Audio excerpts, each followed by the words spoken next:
This is your USMNT Abroad midweek update from February 12th to February 15th of 2024.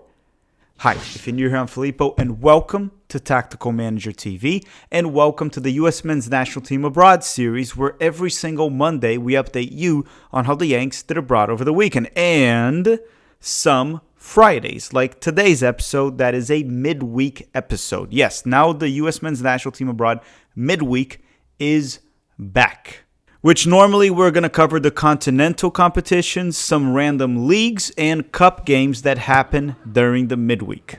Oh, and as you may know, we did start the Patreon, and we're going to be doing a giveaway of this jersey for the Patreon members. There's a lot more perks that are going to come over time. This is actually a 1950 replica of a US Men's National Team jersey. It's beautiful, good quality that I get from Brazil, and we're going to be doing a giveaway there. There's going to be a lot more perks, so if you want to join the Patreon, the link is on the description. It's a great way to support the channel, and as I said, a good portion of that will be reinvested to you with giveaways, meetups, and much more. We'll get it going and we'll figure it out as it goes together as a community. With that said, drop a like if you enjoyed the US Men's National Team Abroad series, and let's play the intro. And don't forget that on Monday we obviously have the weekend recap. Okay? Roll the episode.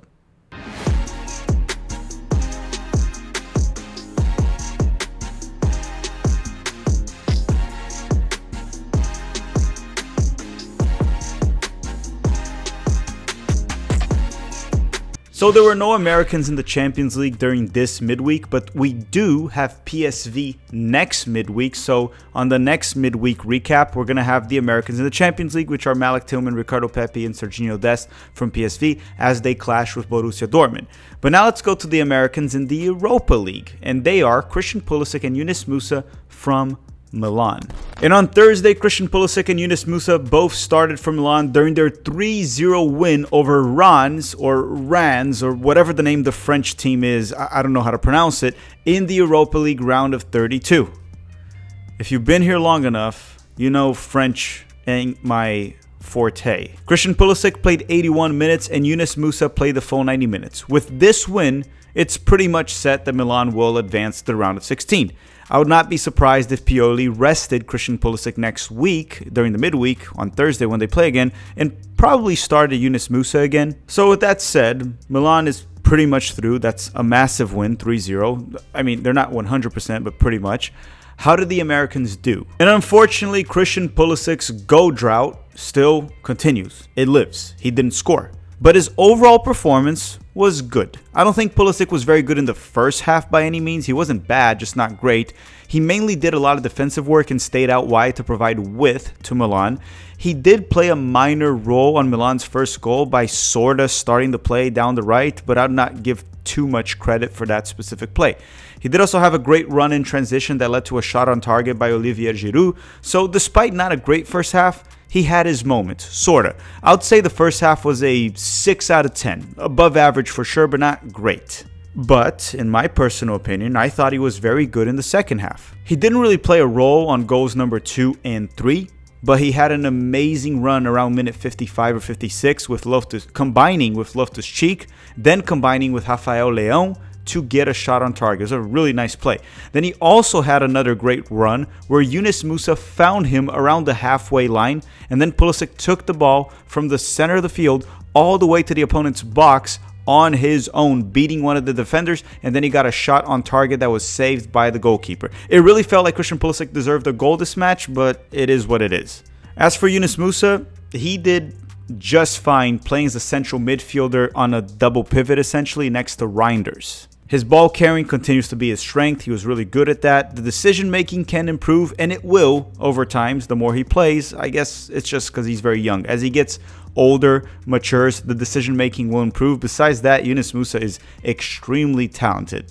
But to summarize his performance, I would say he had an overall good game.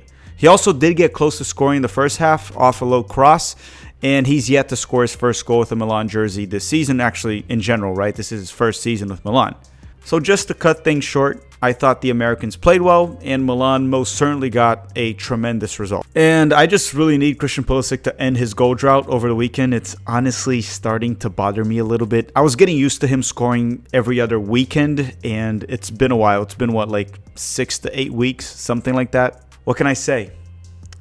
He spoiled me. And that's it for the Americans that we should cover in the Europa League. Let's go to the Europa Conference League, which is essentially the third division of the Champions League, and talk about Johnny Cardoso from Real Betis. And on Thursday, Johnny started and played the full 90 minutes for Real Betis during their 1-0 loss to Dinamo Zagreb. First and foremost, this was an awful performance from Real Betis, followed by a terrible loss at home, which puts them in a very tough situation to advance, having to play in Croatia for the second leg. Johnny Cardoso, which is probably what you care about, was most likely their best player, at least in my opinion. Doing a good job cutting the passing lanes, winning most of his 50-50 duels, and keeping it very simple on the ball, which that actually bothers me a little bit. He can and he should take more risks when in possession. He keeps playing it safe when he's with his new club, and I know he can do better.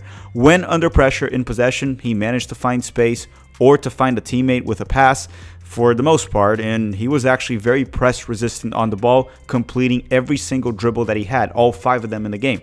He did win 8 out of 11 ground duels. He also had 8 defensive actions with 5 recoveries, 2 interceptions, and a clearance. Let's just say, despite Real Betis sucking this game was pure soccer terrorism, Johnny did just fine. He had another good performance. He continues to perform well for Real Betis, and hopefully he keeps it going. With that said, before we continue, a quick word from the sponsor of this video, Underdog Fantasy. Their link is in the description, not on, in. There was a viewer that told me it was in instead of on, so I'm trying to fix my English.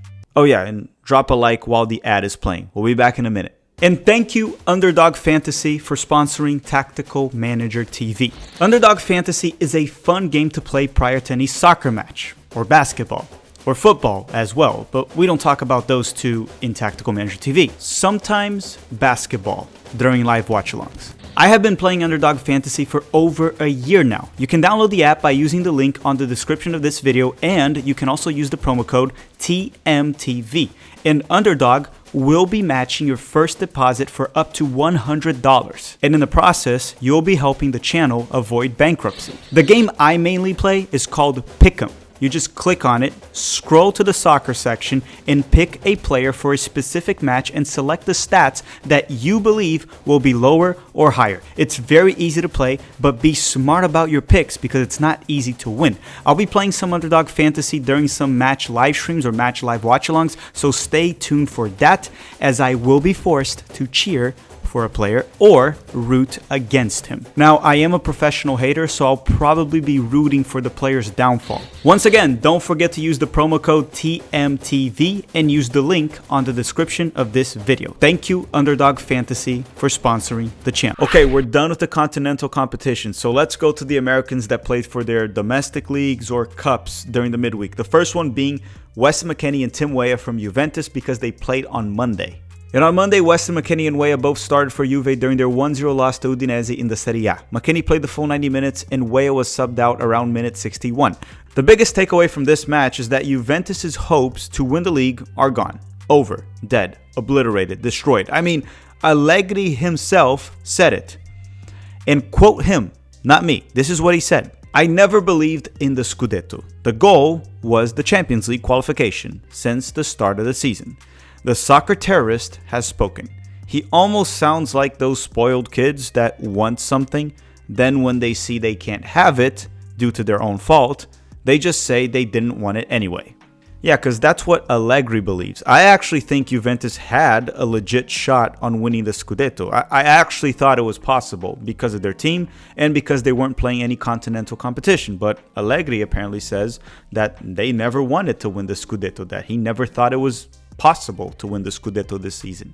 As for the Americans' performances, Weah wasn't really good. Some could say average, but I'm just going to say he wasn't very good. When you play for Juventus, you have to be able to make things happen. And sure, he is being played as a wingback, which isn't really his position, but this is also the second consecutive club that kind of plays him on a more defensive role instead of a winger.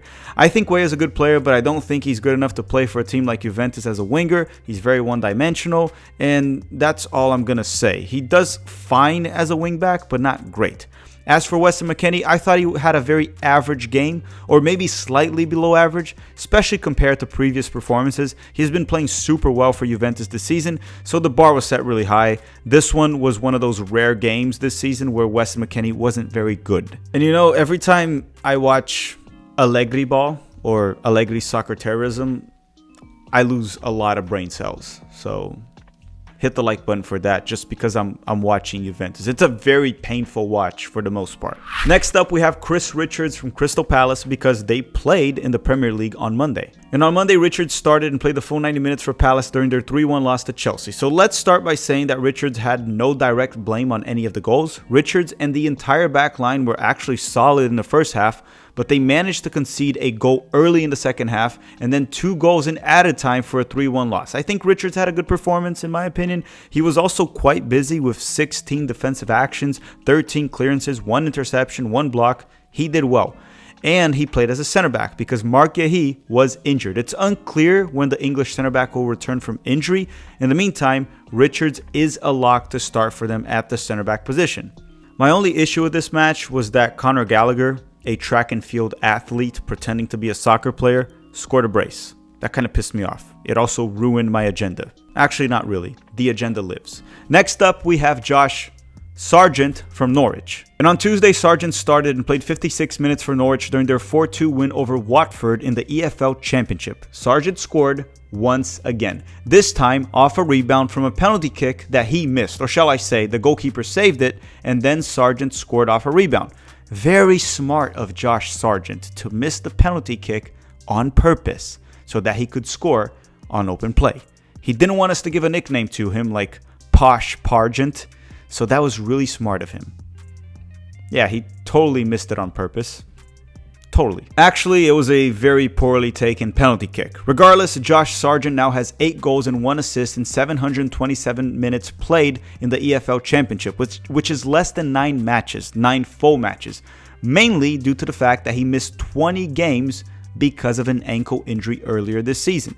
Next up, we have Haji Wright from Coventry. And on Wednesday, Haji Wright started off the bench and was subbed in the 62nd minute for Coventry during their 2-2 draw with Plymouth in the EFL Championship. He was coming off a brace over the weekend, and since he recently came back from an injury, I'm assuming the coach was just resting him, and he is expected to start for them over the weekend. Next up, we have Ethan Horvath that finally made his debut for Cardiff City. And on Tuesday, Horvath made his debut for Cardiff City by starting and playing the full 90 minutes for them during their 2-0 loss to West Brom. And honestly, he didn't do great. The first goal was not his fault, but he could have done better. It was a low shot from close range, but it just feels like his reaction was a little slow. He could have done better. The second goal, he did come out of his line poorly. He miscalculated, and then he couldn't cut the low cross. He just was caught in no man's land, and he didn't reach the ball, which ended up leaving a wide open net for the opponent to score.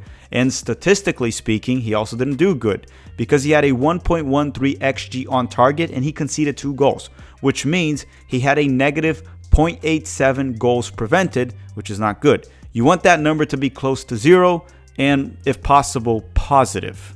Take into account that he hasn't played in a long time, so he could be a bit rusty, but that performance from Horvath wasn't great. Next up, we have the Americans that play in Mexico, the first one being Cade Cowell from Chivas Guadalajara. And on Tuesday, Cade Cowell started and played 71 minutes for Chivas during their 2-1 win over Forge FC in the CONCACAF Champions Cup Round 1. Chivas advanced with a 5-2 win on aggregate. For the first match, they got a 3-1 win. That's why they advanced with ease, where Cade Cowell in that very first game was involved in all 3 goals by scoring 2 and getting an assist. Next up, we have Alejandro Zendejas from Club America. And on Wednesday, Zendejas started and played the full 90 minutes for Club America during their 2-0 win over Real Esteli in the CONCACAF Champions Cup Round 1. Zendejas scored for Club America their second goal to save them. And you may be wondering, after all, they had a 1-0 lead against a team from Nicaragua. How the heck does that goal save them? What is he saving them from? And I kid you not, they lost the first game to the Nicaragua side. They lost 2-1. So the goal that Zendejas scored from close range off a cross was what got them through. Club America advanced 3-2 on aggregate. And it would have been an embarrassment if they were knocked out by a Nicaragua side, especially when you take into account the budget and how much they spend. Club America, right, compared to the Nicaraguan side. All right, everyone, thank you very much for watching. Don't forget to check out our Patreon. This jersey giveaway is the first of many. I'm going to try to get jerseys from players that are signed. I'm going to try to get retro jerseys and much more, along with meetups and a lot of things that I talked about in the Patreon stream. So feel free to join if you like. We're going to probably start a Discord at some point, and there's a lot of future projects that we're going to do. And if you get in early, you can help us on getting all of that set up and be involved and just support the channel as well and help us grow this community, make it stronger. I want to thank you all very much for watching. Don't forget to drop a like before you go. We'll see you on Monday with the USMNT Abroad Weekend Recap. Thanks for watching and have a great day.